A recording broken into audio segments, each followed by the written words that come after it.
How to mince garlic 2 ways. The first way is old school with a kitchen knife. I'm just going to take my garlic clove and smash it so it's nice and flat. Anytime you're cutting any sort of rounded vegetable or whatever it may be, you want to make sure you're creating a flat surface so it's nice and stable when you're cutting. So I'm going to take the blade of my knife and just place it right on top of the garlic clove, the base of my hand, and just flatten it.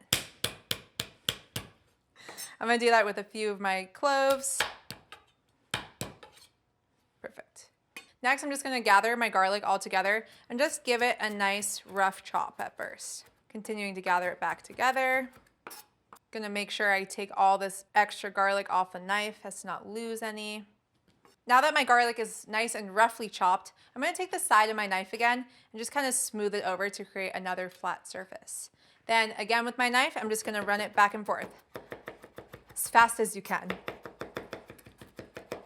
Making sure every once in a while you're taking that extra garlic off the sides, smoothing it into a nice flat plane, and continuing.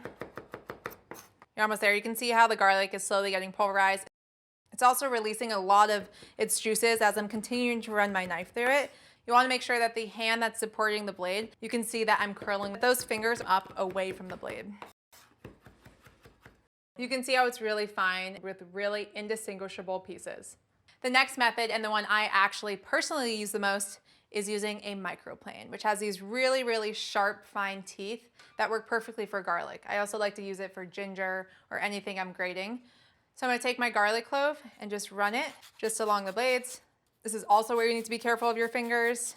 You can see that this is even a finer mince than the knife because of how fine the actual teeth are on the microplane.